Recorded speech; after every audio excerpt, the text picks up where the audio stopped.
మీరు ఈ ఫోకస్‌ని మెయింటైన్ చేయడం వల్ల మీకున్న అడ్వాంటేజ్ ఏంటనంటే ఇంప్రూవ్‌మెంట్. దేనిలో ఇంప్రూవ్‌మెంట్ అనంటే, ఒకవేళ మీరు బిలో యావరేజ్ స్టూడెంట్ అయితే, మీరు ఈ ఫోకస్‌ని యూజ్ చేసి చదివినట్టయితే మీరు యావరేజ్ స్టూడెంట్ కింద కన్వర్ట్ అవ్వచ్చు. ఒకవేళ మీరు యావరేజ్ స్టూడెంట్ అయితే మీరు అబోవ్ యావరేజ్ స్టూడెంట్ కింద కన్వర్ట్ అవ్వచ్చు. దానికోసం మీకున్న ఒకే ఒక్క టైం ఈ 100 డేస్. సో నెక్స్ట్ 100 డేస్ మీకు చాలా చాలా చాలా ఇంపార్టెంట్ టైం. అది ఓన్లీ 10th క్లాస్ ఎగ్జామ్స్‌కనే కాదు, మీ లైఫ్ టైంలో ఈ 100 డేస్ అనేది చాలా చాలా ఇంపార్టెంట్ టైం. మీరు చిన్నప్పటి నుంచి ఎంతో కష్టపడి చదువుకొని ఉంటారు, ఎన్నో ఎగ్జామ్స్ రాసుంటారు. కానీ ఆ ఎగ్జామ్స్ మార్క్స్ అనేవి ఎక్కడ దేనికి సర్టిఫికేట్ కానీ, ఎక్కడ చెప్పుకోవడానికి కానీ ఎప్పుడు అడగరు.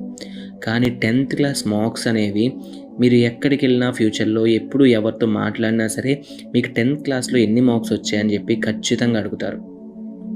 సో 10th క్లాస్ మార్క్స్‌కి అంత ఇంపార్టెన్స్ అయితే ఉంది.